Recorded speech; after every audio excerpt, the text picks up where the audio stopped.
Hello everybody, welcome to episode 100 of Show Viewers. Today we'll be going over a game that has become very special to me and is why I saved it for episode 100 of Show Review, and that is Blasphemous. This game is an actual masterpiece. I don't know why I don't hear more people talking about this, because, yes, it's an older game and there's already a sequel to it. I haven't played the sequel yet. I'm going to get to it really soon, just whenever I get back in the mood for another Metroidvania.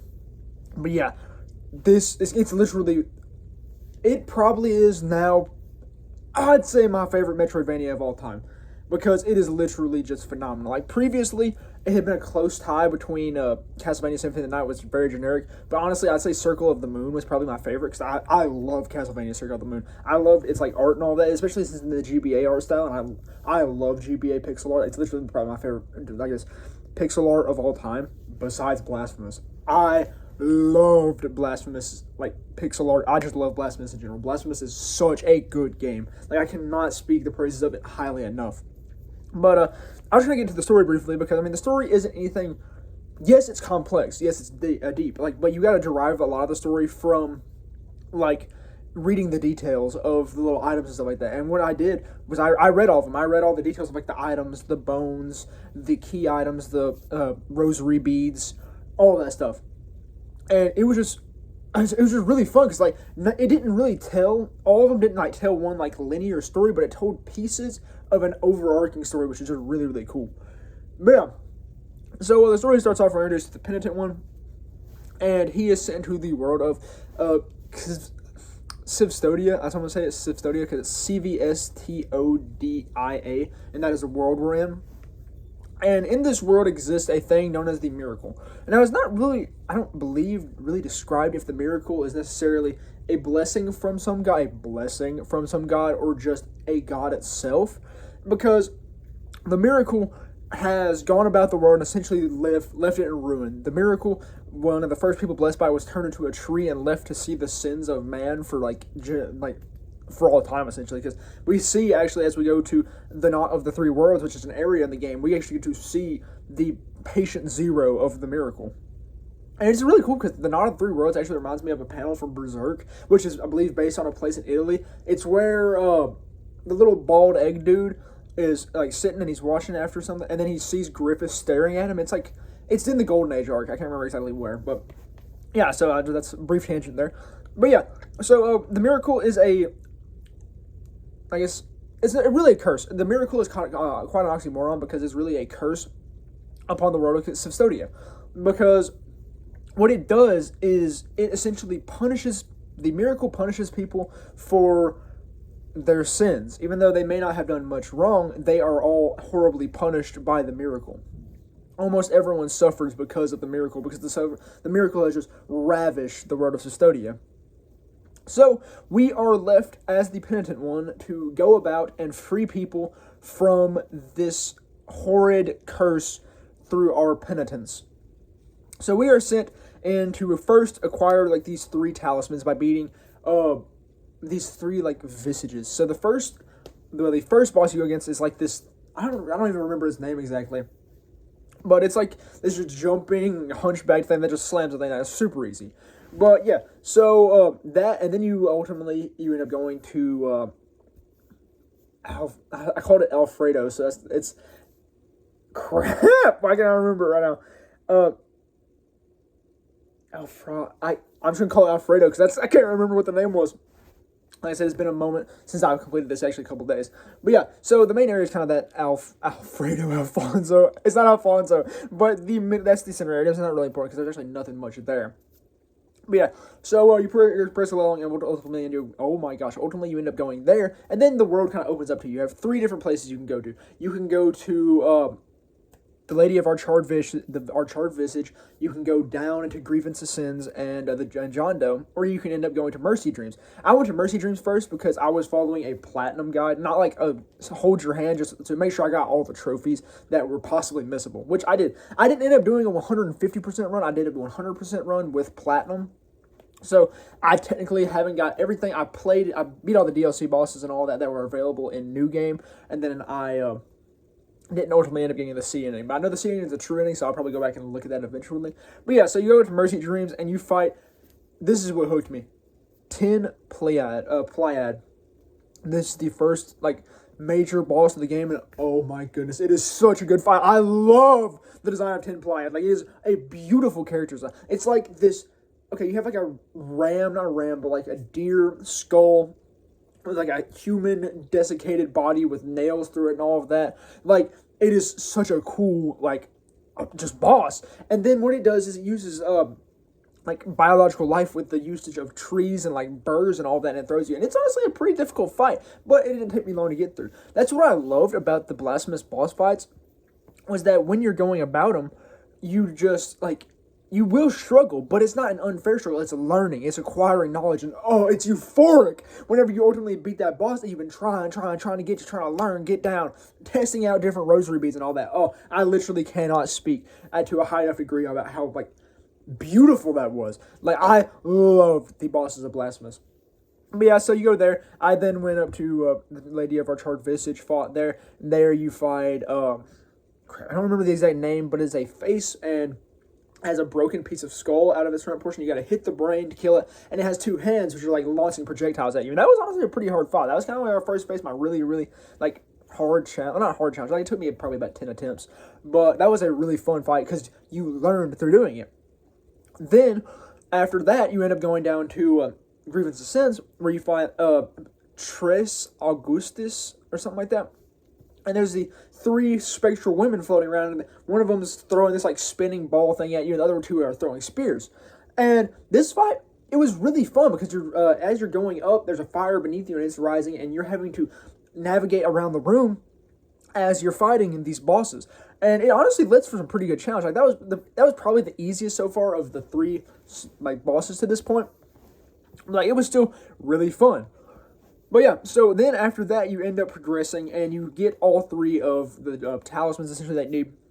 So you can now progress through the bronze door. And once you get here, you meet at the bridge, and here you meet with Esdras.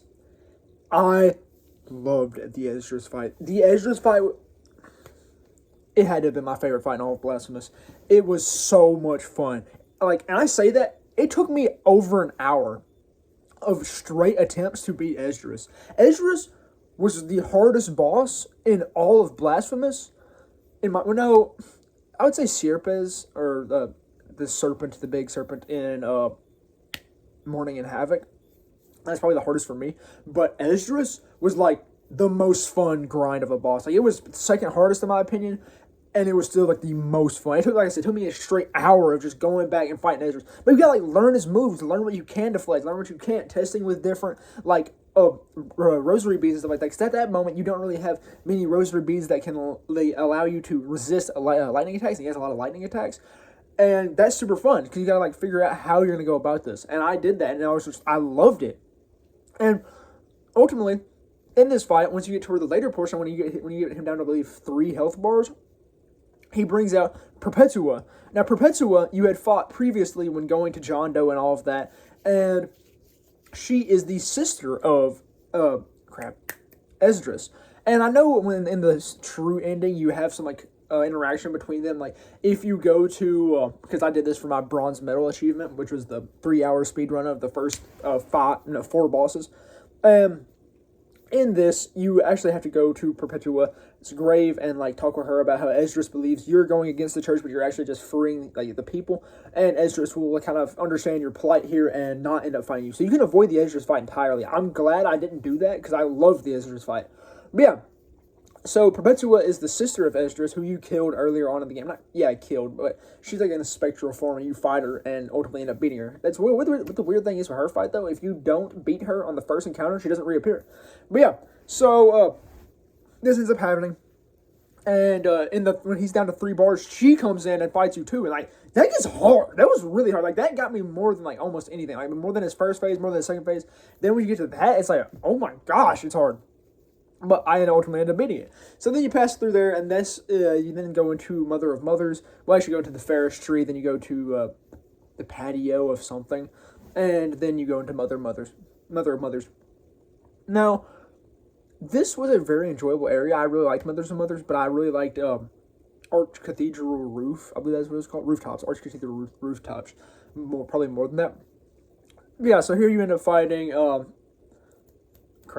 I believe Mothers and Mothers is, yeah, Mothers and Mothers is the Archbishop, I believe. You end up fighting him. This boss fight was super easy. All you could use there's like this blast prayer that you can use, and it just blasts a straight line of energy, and it was super easy. You can just use your dash slash. But yeah, that was easy. Then you can also fight at this time. You can go beneath Mother of Mothers and go to the Library of Negated Words. Then go into crap. What was that place called?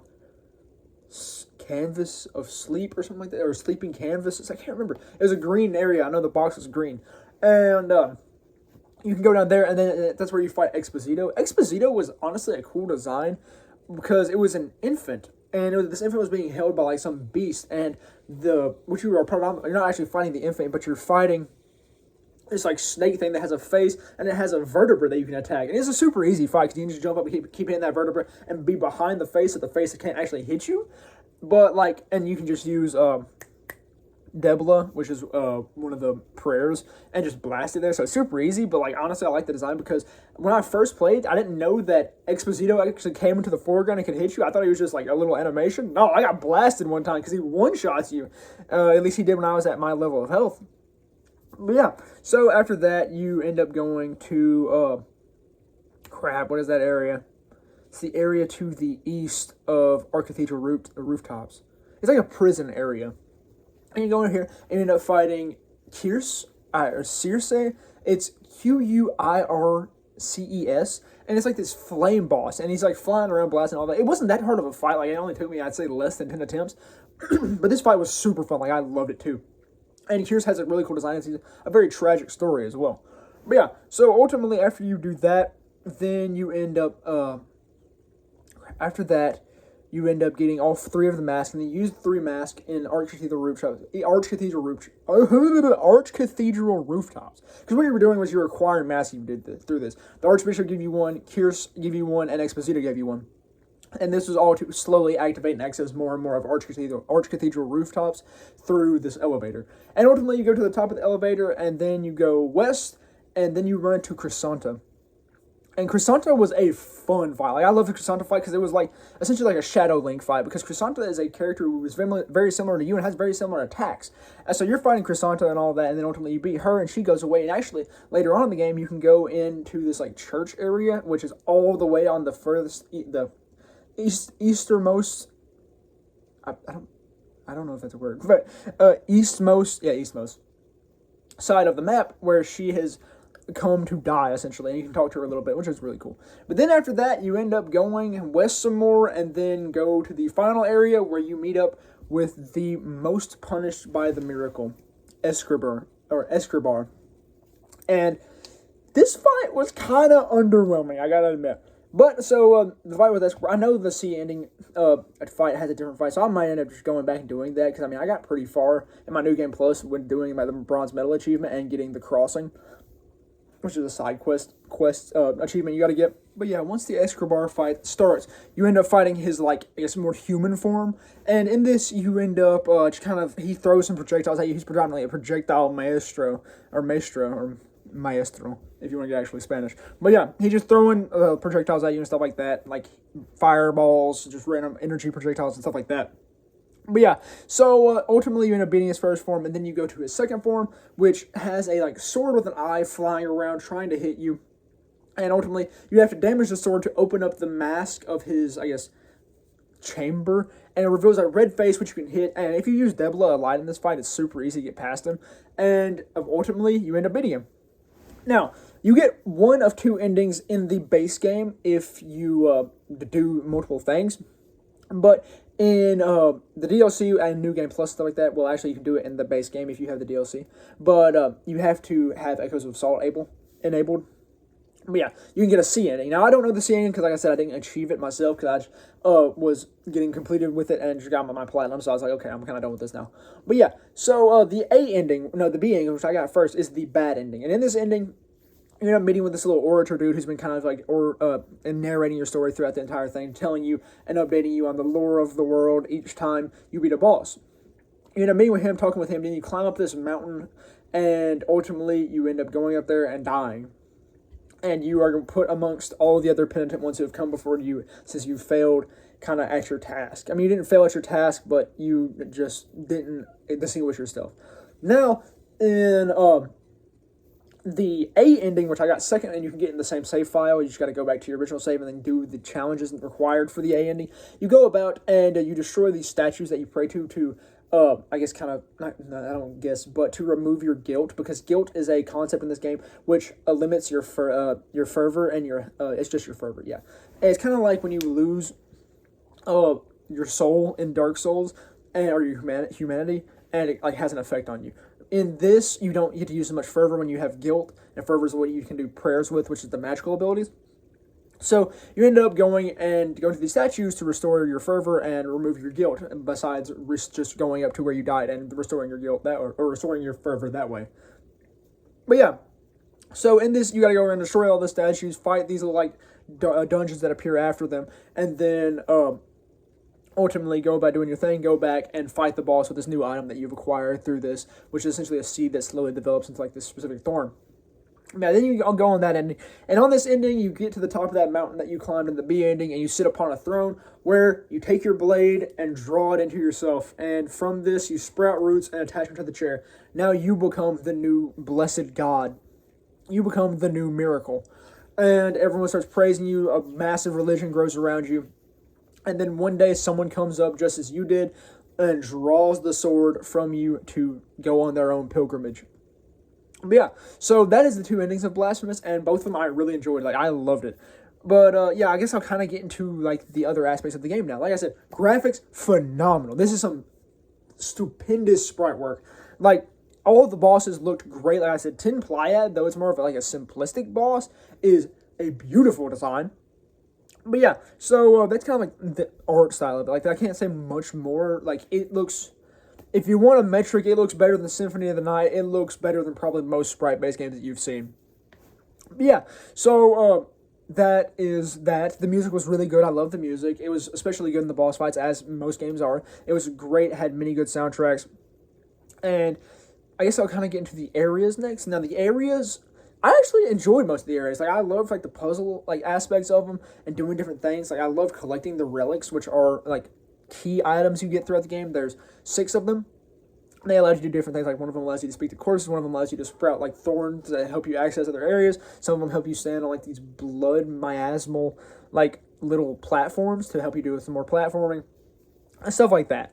And I really just liked it. Now, my least favorite area, the one I just absolutely despise, was Mourning and Havoc. Mourning and Havoc had me... it had me in mourning. Because, oh my gosh, it's so annoying. Like, I mean, okay, so in this area, you go around and you keep getting hit with a lightning blast, and then when you get to a platform, you get rolled into by these little guys with anchors who can just throw them and blast you, and it is awful. But, I mean, once you get through it, it's good. You got a good boss at the end of it, which is Syrupus. So, yeah, like, that was okay. But I honestly don't know what my favorite area would have been. I'd probably say the prison area where Kierce is, because I just really liked exploring that area. It was super fun. Or it would be the Knot of Three Worlds, or Words, or whatever it is. I believe it's Worlds, because I just really liked the kind of like the Berserk reference in that. Because I mean, they did read Berserk. Because I mean, there's a item in it called Crimson Egg of Miura, and Miura is the one who wrote Berserk. So I really like that homage there. And I love the dark aspects they drew from Berserk. So yeah, it was a great, just all around great area. But yeah, so after that, I guess I'll kind of discuss, I discussed bosses. I guess I'll kind of, I don't know what I'm going to go over. I guess side content. Yeah, side content. Now, the thing that's scary in this game when trying to platinum it is all the stuff you can miss. Because there's a lot of stuff you can miss. However, a lot of the side content isn't super missable. Now, like with, the Mediterranean Diet achievement, where you have to give a certain item to the healer in the main area church before you fight each boss. I believe it's for 5 different bosses actually, because you give 4 originally, and then you give 2 items for the 5th boss. But yeah, that's kind of scary, because if you don't give him the items in a proper manner, people start dying off and you're locked out of the Mediterranean Diet achievement. But yeah, that was fun. The Crossing and Rebirth achievements are super fun too.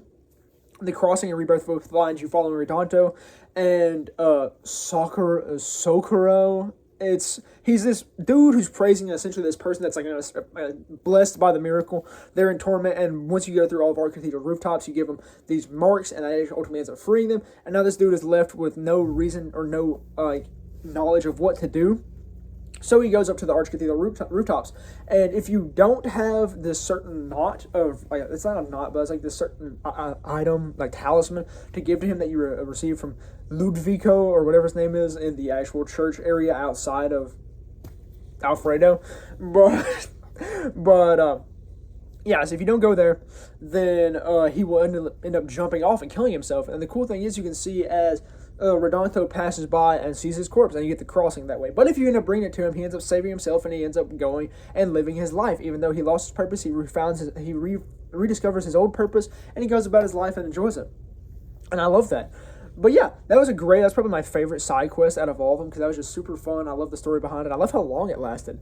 But yeah, you have that, and ultimately, I guess I'll complete Redanto's story there. Redanto ends up traveling through the Mothers of Mothers, and then he ends up getting to this area where he discovers the statue of his, essentially his, Messiah figure, his prophet, and he's been living in this way for, because he's this dude who goes around barefooted and hunched over, and this is part of his religious belief, essentially, or his, I guess, guild's belief, whatever you want to call it. And he ends up discovering this, and once he gets there, you open this back area, get an item from there, and then you come back and he's dead. He achieved his goal. They didn't have anything else to live for, so he died. But yeah, there's other quests like Jeremy Knows. Jeremy Knows was honestly nothing too much to write home about, because it's super easy and there's not much detail to it. There's ones like acquiring the 3 items for the Dark Egg, and the Dark Egg ends up being this person who has been conjoined into 3 people and is kind of tormented by that, but ultimately they end up escaping and get away from the egg. And yeah, but there's just a lot of stuff like that, and I really enjoyed it. Now, when it comes to, I guess I'll discuss the items and stuff. Like I said, the rosary beads are essentially like little upgrades that you can get. You can upgrade, you essentially give yourself better attributes through the use of rosary beads, but you can only ever use, I believe it's 8 rosary beads at a time. Yeah, because you have 3 on the sides and 2 in the center. Yeah, so 8 rosary beads at a time, but it honestly leads to a lot of cool matchups and variants. I love that. And you build up your rosary, because you don't actually have access to all 8 slots at first. You actually build up your rosary access by going through a side quest of collecting rosary knots that are scattered throughout the area and taking them back to the original person who made them, who is now a ghost imprisoned in this cage. And yeah, then you have your prayers, which are your magic, and they're just kind of fun to collect, and they're kind of fun to see what each one of them does. Then you have your relics, like I said, you go about collect those, and then you also have main items, which are usually used for side quests or just general things you collect throughout the story of the game. And then you have your bones. Now, your bones are actually very important when it comes to side content, because once you collect all your bones, you end up taking them to this dude who's watching over them, and ultimately he ends up dying, so he no longer has any bones to look over and search for. Now they watch over him, since they're all collected together. And this allows you to access, well, you actually don't have to do this. You actually just have to get, I think it's 20-something of the bones to access this. But it ends up unlocking this room where you fight Isadora. And this is a very hard boss fight. Once you get it down, it's kind of super easy. But yeah, that ends up leading to one of the more interesting boss fights of the game. But, oh yeah, also, that's all that really is for all the items. But for also side content, I forgot about Miriam's mirrors. Now, Miriam is this character from, I believe, a separate game that is brought in here kind of as an insert. And you have to help her get back to her world. So you go around finding these dark, I believe they're called blue rose mirrors or something like that. And you go in there, there's parkour, there's not parkouring, but platforming challenges. And oh my gosh, some of them are annoying. But once you get them down, they're kind of easy. You just got to remember what happens, where it happens, when to jump, how to grab stuff like that. But yeah, they were pretty fun. They were probably one of the more fun side content things. But, I mean, everything was phenomenal in this game. So each side content thing has its own merit. But yeah, then, let's see. That's that. And the story was great. Actually, I don't know if I have anything else to say, because I've already went over a large portion of the stuff.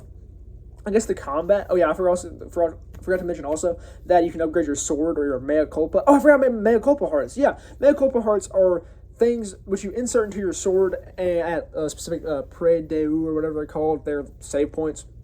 And at save points, you put the mea culpa heart into your sword, and they often have downsides with an upgrade on them. And it's just really cool to just see what you're willing to sacrifice to gain. And Yeah, the mea culpa itself, which is your sword, it comes from this woman beating like a statue on her chest, and ultimately it turns into a blade, and that's where you get it at the beginning of the game. You draw it out, and you have this sick blade. Yeah, it's really cool looking. It also kind of reminds me of Skull Knight's. I know it's another Berserk reference, but it kind of reminds me of Skull Knight's Bahamut sword, so that's really cool. But yeah, so you end up drawing this blade, and you can upgrade it through statues and stuff like that, and you can get some pretty sick upgrades with it. I really enjoyed those.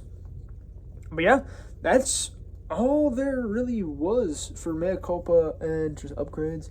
Yeah, I guess combat I really love the combat. It was smooth. It had a cool way of pogoing because like most time when you pogo, you down arrow, but this one you had to hold R2 and slash. Oh yeah, okay, I forgot. Okay, yeah, this would be my kind of like final thing, but that's kind of the cool pogoing thing. Alcazar of Grief. This was a little Easter egg they put in there, which allows you to unlock a skin at the end, but if you collect all 5 golden skulls in it. And it is a 8-bit, like, demake of Blasphemous, where you're going around collecting dead skulls and your gold skulls and you're fighting enemies. And it is in this random little arcade machine that you find in the Blasphemous world. Like I said, it's a little Easter egg. And I loved Alcazar Creek. Like, it was so much fun. Like, it literally, like, I was like, oh, this is sick. I love the vibrancy of it. Like, I would love to play a Blasphemous game completely in the Alcazar of Grief format. Because, like, I love that game. It was super fun. Like, it doesn't take too long to get through. And ultimately, at the end, you end up fighting a boss that's just a normal enemy you find throughout the Blasphemous world. And it's a pretty easy boss fight. But, like, yeah, I would love to play a game like that because it was so much fun. Like, I loved that little side game. And like, honestly, it was probably one of my favorite little side content pieces of all of Blasphemous. But yeah, that's all I really have to say about Blasphemous. Like, I loved that game. It was so much fun. I loved every minute of it. And even when I was struggling, like, I felt like I was learning. I felt like I was developing. I felt like I was growing each time I went against a boss. So it was super fun. Like, I completely enjoyed it in every single way. So yeah, that's just a little love letter to the game that deserves to be and has become my favorite Metroidvania, even over, like, God of War, Sons of Sparta, which it was in my higher rankings, but, like, it wasn't, like, it'd be, if it was in top 5, it'd be 5. Because, like, it's great. I love God of War, but it's exposition. It's exposition, so, like, it's not expected to be anything crazy. That's why I feel like a lot of people hated on it undeservedly. But yeah, and like I said, that's all there really is for Blasphemous. I love this game. I highly recommend it. I'd recommend it to anyone. It's a 10 out of 10 game for me. It had everything I wanted, everything I was looking for, and everything I love about Metroidvanias. And honestly, it made me feel like, I don't know. It was kind of like a 2D Dark Souls, and like I've not played a lot of Soulsborne games, but I feel as if I liked Blasphemous more than the Soulsborne because in Blasphemous I felt more like I was learning each time I fought a boss rather than I was just getting beat up until eventually I beat it. But I know for certain people that the Souls games are like that. So if you enjoy Souls games, play Blasphemous because Blasphemous is, I presume that it is very much so like them. I presume I've played Demon Souls and it is very much so like them, and the world is very much so similar.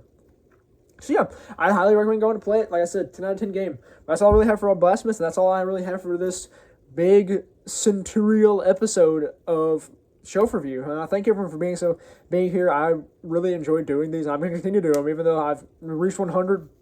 And I'm not experiencing crazy growth, but I really love them. I really love doing this. I love speaking to y'all about the stuff that I'm playing. It just is one of the highlights of my day. So, yeah, I'm going to keep making these and keep pumping out more stuff, keep playing more games, keep listening to more music, and keep reading more books. Because you ain't ever going to get me to stop reading books or listening to music or playing games. Yeah, that's all there really is for episode 100 of Shelf Review. So, thank you very much for watching.